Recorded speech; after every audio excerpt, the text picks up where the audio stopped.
akkas gooftaan yeroo nama yaadatu duura dhaabatu kunoo akkas gooftaan yeroo nama yaadatu duura dhaabatu. Ganjiidhu waa tokko irraa nuuf maqaan koo Zawudee Gannatiin jedhama. Gochaa Waaqayyo naaf godhe lafa kanarratti dhugaa ba'a jedhee dhufe. Wanti Waaqayyo naaf godhe ji'a irraa sa'aatii booddee akka kana caakirrataa raajiin dhufanii na kaasanii ani nan kufeedha gaddarratti kufeedhanii caamboo daqiiqaa 5 fi iraftee fudhatan jaartiini jedhanii achi raajiin kadhatanii deebi'anii na kaasanii naaf kadhatan. Karannaa sannaa kadhatanii faayidaa guddaan naaf ta'e. Ani guddaan rakkadhees guddaan gidirames faarmaasiin iyyuu jaan arguu na jibbeera. Saantiba kootiin hin naqaa jaan arguu na jibbeera. Hospitaalli gimbii na dadhabeera. Addanas immoo laqqamtee gara jaamoo akkam dhufeera. Maaltu sin dhukkuba iskii? Kaleen koos na dhukkubaa, coggaarraan koos na dhukkubaa. Bifuma garaa garaatiin hin lolamu. Humayyee lalaa gadan deemaa midhaan hin nyaadhu, bishaan hin dhuguu. Akkanitti guyyaatti anis na yaaddaa ijoolleen koos hin yaadda'u. Naannoo 7 ijoolleen koo bakka qilleensa dhaqi ilaalladhuuti. Mana kadhannaas dhaqiitii ilaalamii galiinaan jedhanii na fidan dhaqamtee kanatti mucaakoo addana jira.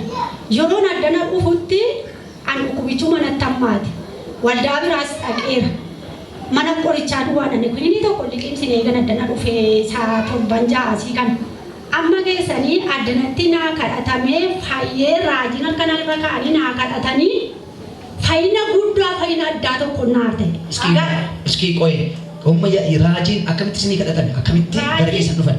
Raajiin yotuu addanarraa faarfataa jiranii gabbu'aniitu harka koo qabanii ol kaasanii addana fidanii asitti naa kadhatan fakkaata nan kufeeran dugda duubaan kufeeran innaan raajiin jaartiin amma daqiiqaa 5 ta'ee aboqotan jedhee mucaannatti malee gaasan beekan. Iski eessa amma sin harkana qabeettan eessa taa'aa turtan sin? Kunoo laacaafi kana dandoo mucaan ishee moggaa teessu kana banta. Otuma tajaajilaa jiruuti gara keessan dhufee harka isaa. Gara kolfanii harka koo na qabanii. Uummata keessaa. Isaan harka na qabu akka soofirratti akka nama riba. Ani gabaa guddaan baadha malee nan jiraan malee hin jiru. Raajiin harka na qabanii na fidanii addatti na kadhatanii nan kufe fakkaata. Addanarratti torsi baasaniiti raajiin daqiiqaa 5 fa boqotan jaartiin jedhee itti mucaannatti. Itti himtaniittu akkasin dhukkuba itti himtaniittu raajii wal beektu. Raajii wajjin dhaqi waliin beeku.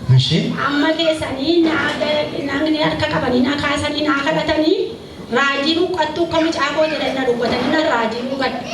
Yeroon achii ka'u dugdi koo kun inni suura gargarnabe walumatti na sassaabame akkana wanti tokko walitti na sassaabame. Raajiin mucaa ishee kan mootii waamanii gahee egaa biddeen kennii fi hanyaatanii jedhee biddeenis nan nyaadhee bishaanis nan dhugee san ganama yaadda'uusi san guyyaa yaadda'uusi akkanarra addanarra dhaabadhe haasa'u miti. Baay'een gidirame ijoolleen koos na duukaa baay'ee rakkattee ulaa kanatti ammistii tokkos hin laafne kaardiin kunneen mana ablaatoorii nanne tolan addanarratti fayyee kanaaf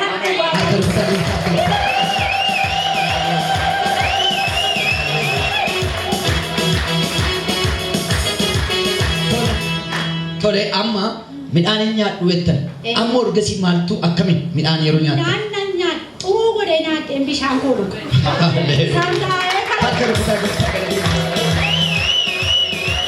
Anamma beekaas kan ta'e wallaalaas kan ta'e mana kiimiirras deemaa kan turtanii waldaa garaagaraas dhaqaa kan turtanii siree qabattaniis kan achiibsattanii kan turtanii kan hin nannees kan rakkattanii olii gad jooraa jirtan.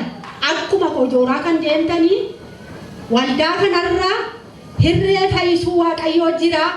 Ayyaana guddaatu jira. Oddoo kanatti kottaa fayyaan isin. Harka rukutaa gooftaa galata kenna.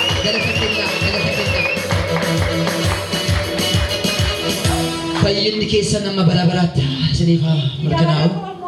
Raajii taarikuu mana isaa dhala isaa jireenya isaa hafuura isaa bara baraan haa guddisu. Kunoo akkas gooftaan yeroo nama yaadatu